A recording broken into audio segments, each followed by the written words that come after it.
deal with temperature increases like that.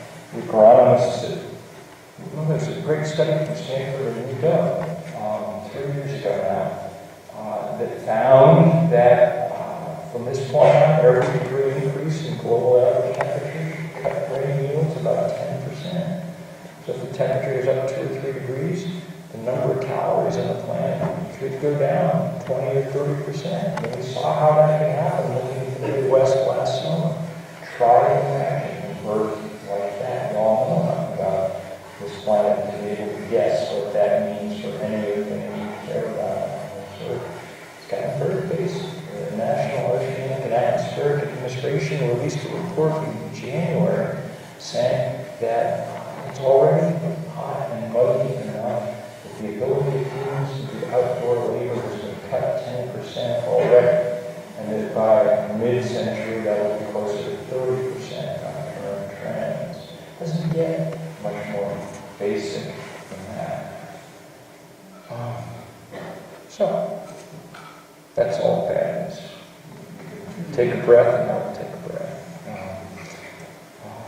The good news is, maybe, that we're starting to figure out how to rise to this occasion. I mean, a good logical question is, given that scientists have been telling us this for 25 years, and given that economists have basically told us what we need to do to prevent it, put a price on carbon that reflects the damage it does in the atmosphere.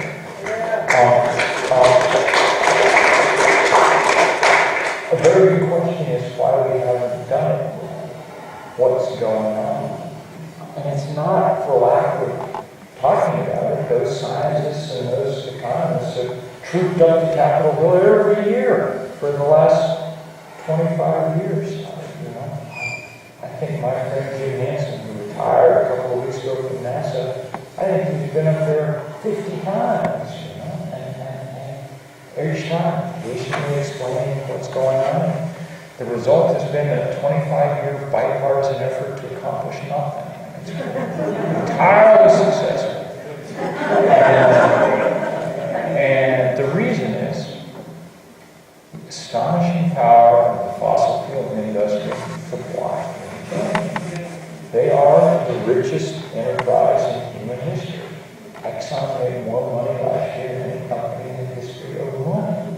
And it's all that they think about is, I'm not making this up. The CEO of Exxon, Rex Tillerson, went on the Charlie Rose interview program a couple of weeks ago. And Charlie Rose asked him, there's softball questions. And the most softball, we leaned in that avuncular way and said, tell me, what is your philosophy? And I think he was expecting that the CEO of Exxon would come up with some interesting answer about serving the world's development needs or something. And instead, the CEO of Exxon thoughtfully looked into the camera and said, my philosophy is to make money. Period. End of story. So I march for honesty, and it would behoove the rest of us to pay attention to that and understand that that means that unless we interrupt this particular game, the same thing will keep happening. It's been happening for a long time. Reason and scientific precision can't stand up to all that money. It certainly hasn't yet. And so it is incumbent upon us to figure out other currencies to look at, to find things that can stand up to it. And the only things I can ever think of are the kind of currencies of movements, passion and spirit and creativity. And, sometimes one needs to spend one's body too. And that's the good news, that that's begun to happen in a serious way. We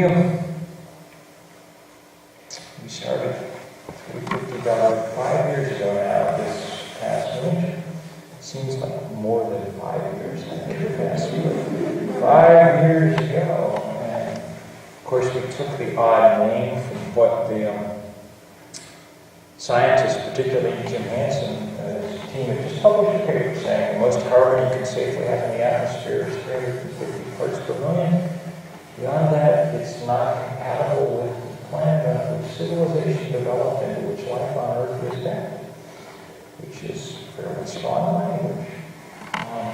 And the bad news is, of course, that we're already well past that. Sometime in the next week or 10 days, the CO2 detector on the side of Mauna Loa, the most important scientific instrument in the world, set up in 1959 by Charles Keeling, it'll tick past 400 parts per million for the first time in human history, for the first time in much longer than human history.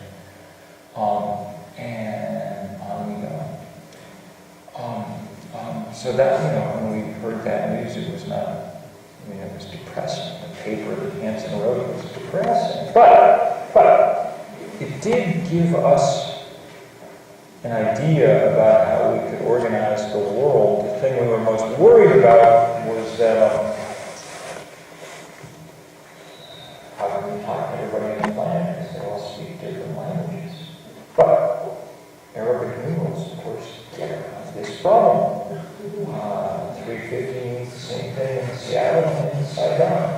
So we went to work. And I say we, in this case, at the beginning, it was myself and 7 undergraduates at Tilbury College where I teach. And money, which probably concerned us, no listening, but we didn't know enough not to know what we should be doing. Anyway, there were 7 undergraduates, and there are 7 continents, so each one took one. Off we went to work, and the guy who got the Antarctic also had to take the internet, and we went to work, and our work was really what I'm doing tonight. It's to find other people like ourselves around the world that we can convince to pitch in. And not everywhere is there something called an environmentalist, but everywhere there's somebody worried about development or women's issues or hunger or war and peace, or things you can't have on a planet that is just disintegrating. So they were the natural allies. We asked everybody, including people here in Seattle, who did a great job. So it's first day, first day in the fall of 2009, everybody did it help, please figure out something to do. We had no idea it would work. We got the sense that it was going to work 2 days beforehand. When we were sitting around our little office, around a table, 8 of us there with our laptops, and a phone rang, satellite phone rang. It was our leader in Ethiopia. Like everybody else, like me, still a volunteer in this work. And like many of our leaders, she was 17, and she was in tears. She said the government took away our program for Saturday. We can't do our thing then. We're going to do it today before they can stop us, which would be brave.